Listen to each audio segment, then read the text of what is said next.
Newsline with Faraz Shaukat Ali on TV1. And a very good evening to you and a warm welcome to Newsline Live.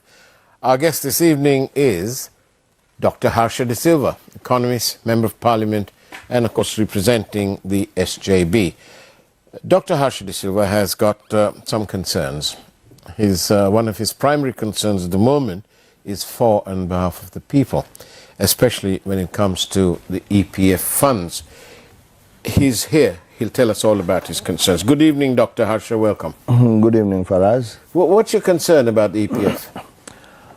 Well, I mean, the EPF, when it was established in 1958, the worker and the employer both contribute, and 12 and 3%.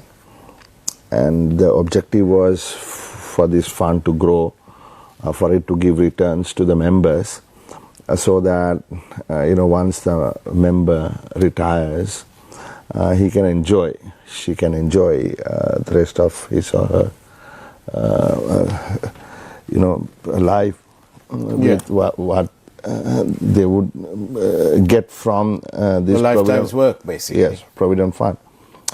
Interestingly, in the Act itself, they specified a 2.5% return. Okay. Usually it doesn't happen in the Act, it comes in regulation. Right. But strangely so, it happened in this case. Right. Is that like a minimum return? Precisely, right? But at the time, inflation was, around 1%. If you look back, the 5 years prior to 1958, average would have been around 1%. Treasury bill rates also were in the same region. So the 2.5% was actually much higher than what you would get for your treasury bills, and certainly a positive real return, meaning that you would receive after inflation something in return for your investment. Right. Now, over the years, some years have been positive, some years have been negative in terms of real returns. Now, last year, the EPF return on a real basis was minus 47%. Wow. Right? That's after taking into account the inflation. That is true, because you got 9% nominal return, but inflation was 50-odd%, so the real return was 47%. So therefore, already the members of the Provident Fund have been fairly, burdened, and their pension, the value of their Provident Fund had significantly eroded. Yeah. Now, if you look at the pension, the Provident Fund itself, the value of it in dollar terms, it was something like $15.8 billion dollars in 21, and by end of 22, it had fallen to something like $9 billion. But with the appreciation, is that because of the exchange rate? Yeah. And, right. and with the exchange rate appreciating, it had gained about perhaps $1.7 billion in the last few months. But still, if you want to call it a haircut, in dollar terms, you've already taken about a 30% cut. Right. So the issue is now with the domestic debt optimization, how much of that burden would the members of the EPF have to take? How much will the banks have to take? And so on. So this is the real issue, right? And we must make sure that any domestic debt optimization takes into consideration the hit already received by the members of the EPF and whatever additional burden they would have to take. Yeah. So I want to clarify a couple of things. One is, why do you call it a domestic debt optimization as opposed to a forex debt restructuring? Yes.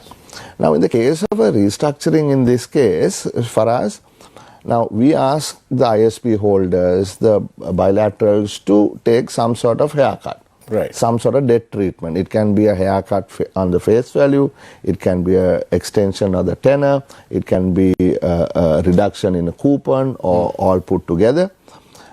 And that the loss is taken by outsiders.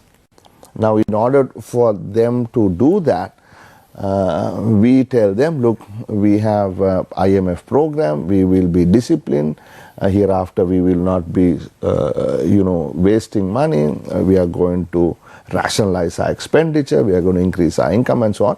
And they say, okay, fine, if you're going to behave this way, we will allow you to take so much of relief. Now, if you look at the domestic debt for us, who's given us these loans? Who is going to take the cut? Domestic, right? Yeah.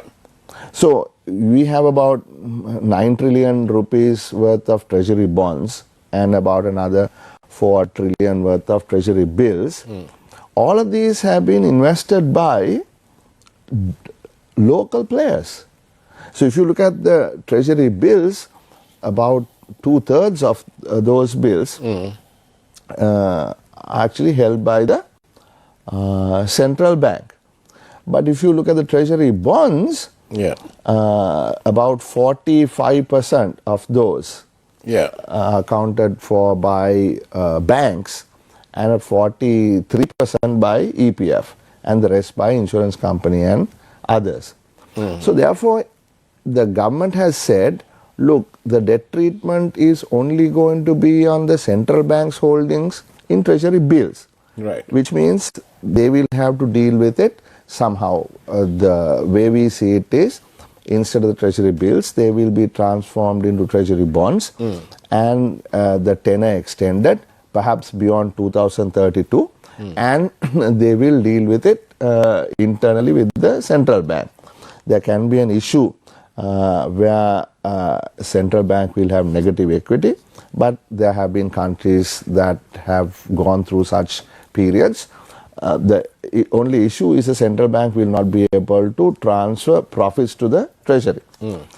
Leave that aside. Now, you look at the treasury bonds, what happens there is there's been a proposal made, as far as we understand, to the 3 state banks thus far.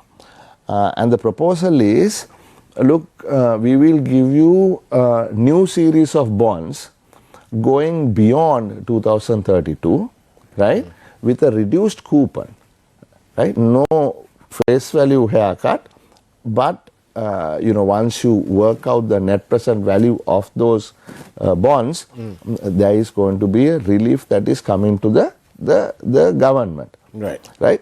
So when that happens, the banks will see a reduction in their assets. There are 2 main assets. One group of assets are the bills. The treasury bonds. Right. So if there is debt treatment on those bonds, the value of those bonds, the assets will decline. And the other major asset they have, obviously, are the loans they are given to various people. So with the economy contracting, the NPLs are increasing, and therefore, when the value of these assets fall and the liabilities remain the same, there is going to be a fall in shareholder equity. Therefore, you're going to have problems with what is called capital adequacy minimum ratios. And then the government will either have to bring in a new capital, or else somebody else will have to fill that gap. Right. We can talk about that later. But there is going to be some sort of cost that is going to be incurred by these banks.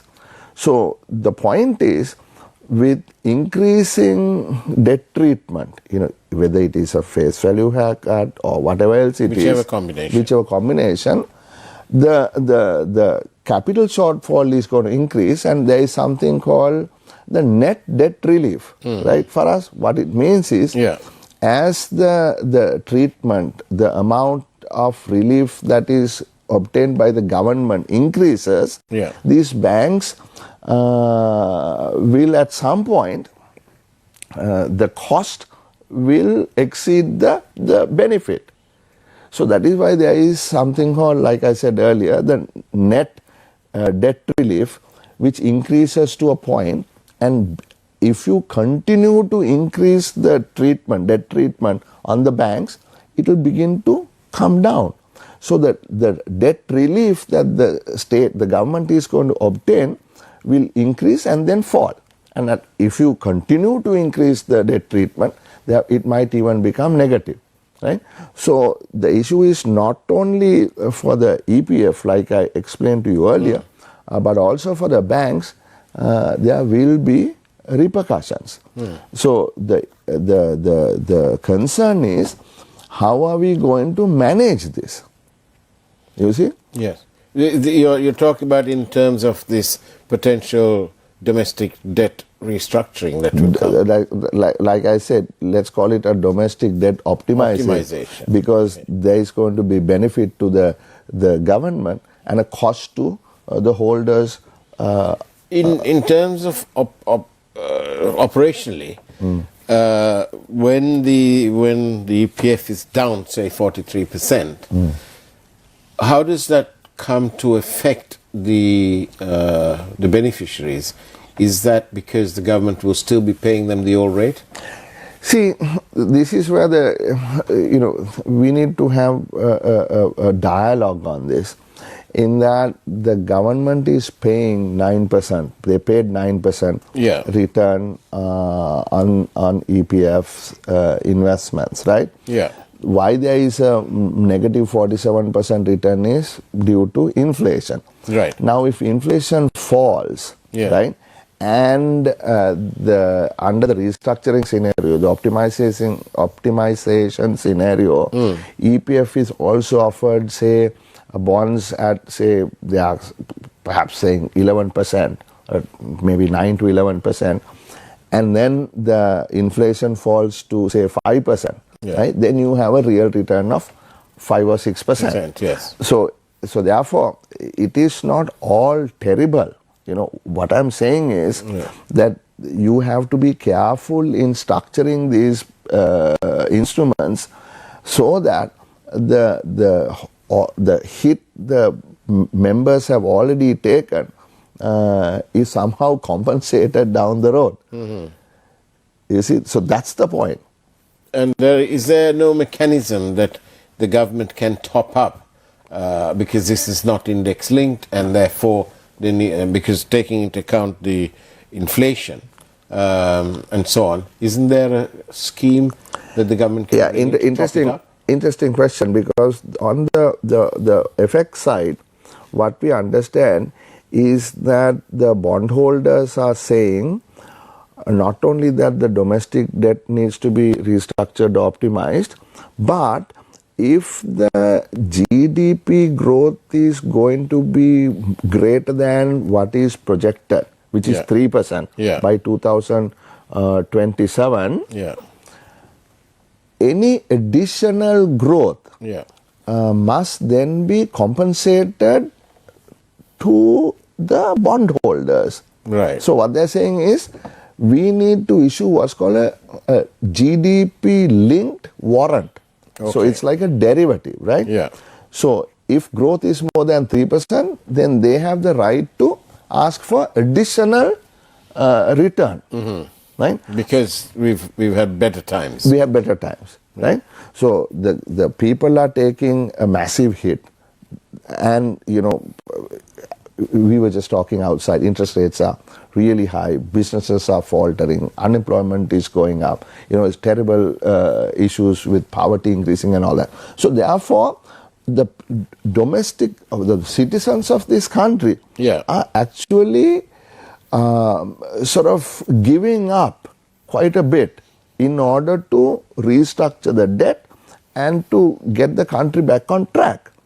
So the benefits that accrue then cannot be completely given away to the foreign bondholders. You see, my point is that. So therefore, if there is going to be any GDP-linked warrants issued to the foreigners, in my assessment, these should be also be given to the guys who are taking the hit locally, whether it is the EPF or whether it is the state banks. Because given that this is technically voluntary, right? The what is called the consultation document has only been given to the state banks. Thus far, the private banks seem to be quite all right.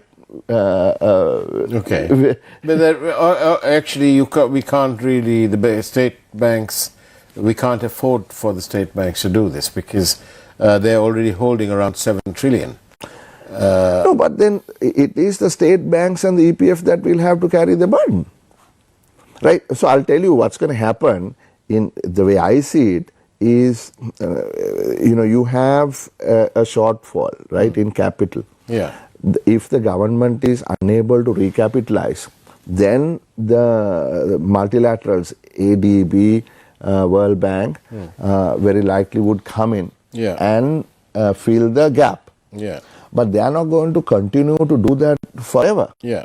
So, in the second step, if they want to take their money back, what could happen is a certain percentage of these state banks could be then issued to outside investors so that they can replenish this capital. On that note, Dr. Harsha, let's go for a short break and take a peek at this evening's headlines from the Primetime News team. We'll see you on the other side of the break with Dr. Harsha de Silva.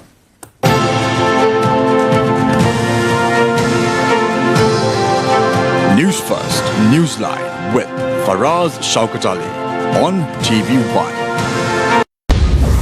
China's Sinopec enters Sri Lanka's retail fuel market with 200 filling stations. Operations to commence within 45 days. Petition filed by 39 SLPP politicos against 18 people, including General Shavindra, over May 9th violence, withdrawn. Hartley Champika launches new political party. Minister Tiran Alas says no change in ministries. Will the PUCSL chief, who stood by the people, be sent home via a parliament proposal? Protest in Anuradhapura demanding a solution to the human-elephant conflict.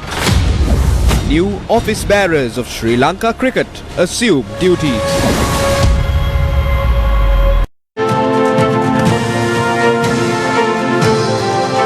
Newsfirst, Newsline with Faraz Shaukat Ali on TV1. And welcome back to Newsline Live. I'm in conversation with Dr. Harsha de Silva from the SJB. Dr. Harsha, if your party was in power, what would you do with the EPF? Well, how would you address these concerns that you legitimately have? Yeah, so this is precisely what I'm saying. I don't think there is a way out, because there are two things we need two conditions, or rather we have to bring down the debt to GDP from wherever it is 120 to 95 by 2032, right? Then from 2032 onwards, we have to bring down the what is called the gross financing need. That means the cash flow that the government needs to pay for all its expenditure, from 34% of GDP last year to 13% of GDP. So that's a big reduction in that cash flow requirement, right? So in order to do that, we have to both restructure the FX debt and domestic debt. You cannot just do it by letting the foreigners take the entire burden. It's almost impossible to do it, right? So that is why there has to be some amount of domestic debt optimization that needs to take place. It is irrelevant who the government is. I'm not saying not to do that. No. All what I'm saying is we have to accept the fact that some amount of domestic restructuring needs to happen. And when you do that, that we make sure that the holders of the members of the EPF Yes. are adequately taken care of. That's the point I'm trying to make here. I'm not saying don't do it. You know, some people say, well, I mean, you can't do a domestic restructure, the banks will fail. I don't think so. You know, I'm not saying that just because you do this, all the banks are going to fail. No. Actually, you know, they will be given new series of bonds to compensate for the bonds that they now have. Now, but there is another issue though. For instance, now let's take the EPF, right? Now, EPF, if their bonds mature in a year's time or 2 years' time, then perhaps they can reinvest those bonds at, say, 15% or 18%, right? But given the new series, they will not be able to reinvest those bonds for anything more than, say, 9% or 10%. So therefore, there is going to be some amount of opportunity cost that the members will have to take. Right? But the EPF itself, I don't think is in trouble, because every year a certain number of rupees comes into the EPF as contributions and certain number of rupees go out. So I looked at the past so many years, there is about a 30 billion rupee difference, positive. So there's cash flow positive, right? Because the contributions are more than the amounts that get taken away. So therefore, there is no real risk in EPF not being able to meet its obligations. It's just that the return on the investments for a certain period of time will fall, will decrease. Now, given the EPF members have taken such a big hit, the government has to be, mindful of the fact that they mustn't overburden the EPF. That's the point I'm trying to make. And Dr. Harsha, what about this business where there have been claims that in the Mahinda Rajapaksa years, 2005 till the end of 14, that the EPF funds were used to, some of it was used to purchase investments in the stock market at vastly sort of, at the top end of the market. I mean, it is now, exposed. Yeah. It's in the report, one entire report in the Bond Commission report. Yeah. It was also about how EPF was used in the stock market. Right.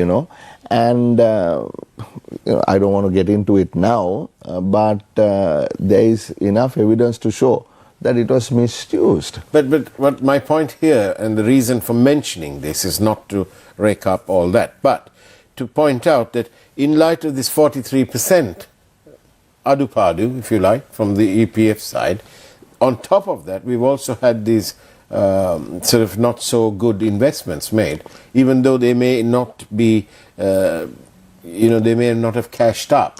Yeah, so this is the thing for us, because if we are talking about, let's say 2.5% or 4%, whichever, right, positive real return, right, on the investments of the EPF. Yeah.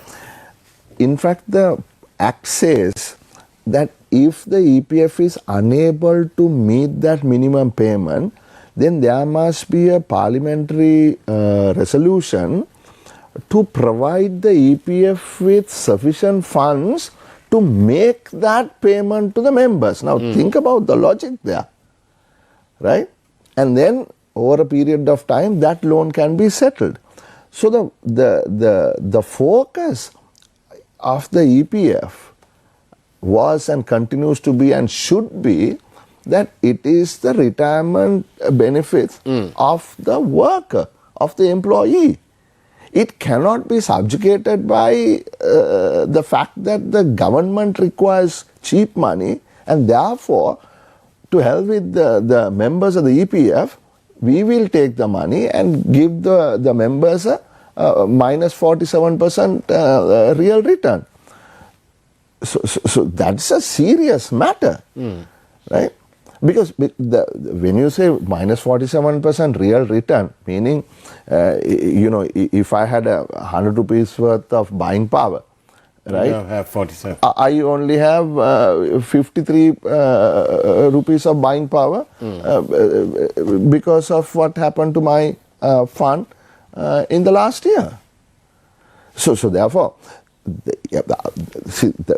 there is a problem, the conflict of interest in the central bank, which has happened for the last 50 plus years. Yeah. And that is the public debt department and the employees provident fund department are two separate departments within the central bank. They are both doing agency functions.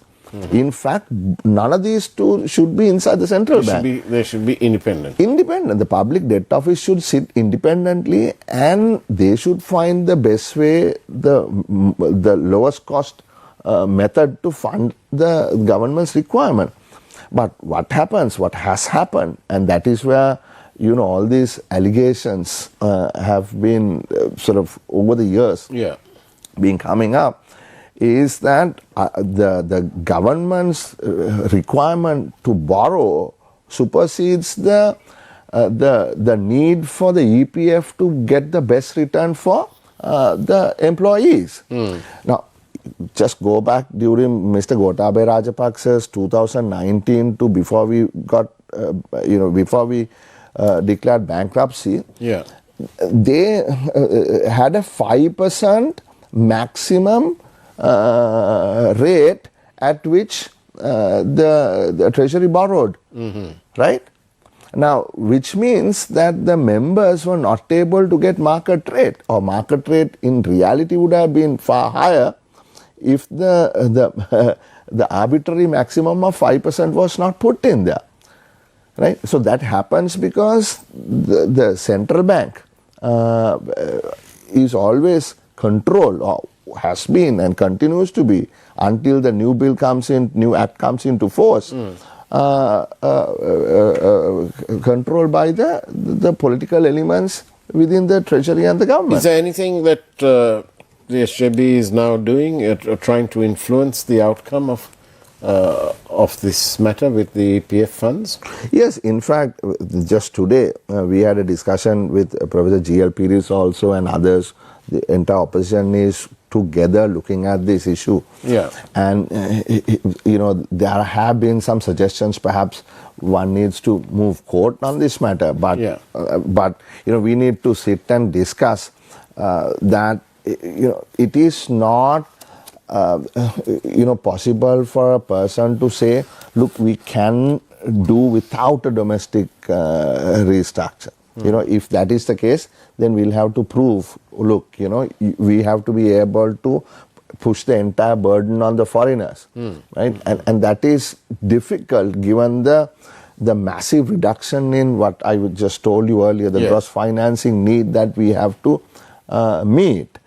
So there has to be some sort of burden sharing. And in this burden sharing exercise, there has to be some equitable equation here, right, so that the domestic debt holders are not unfairly treated. Right. Well, Dr. Harsha de Silva, thank you for bringing these concerns out here into the open. I'm sure the public do appreciate your time. And more than that, also, I suppose we all hope, especially the stakeholders in the EPF, that you and your party and everybody else will actually see the sense of what you're saying and resolve the matter somewhat equitably. Yeah, I mean, we want to, and I'm really committed to pushing through an amendment to the EPF Act so that the minimum return is defined as a real return hereafter. Thank you. And that's the way it was on Newsline Live this evening. Tomorrow, there's a Newsline special at 8 p.m. instead of 8:30, 8 p.m. And that is when we have Team IMF giving us an exclusive interview right here on Newsline. Take care, have a great evening, and don't forget, tomorrow, 8 p.m. instead of 8:30. Take care. God bless you.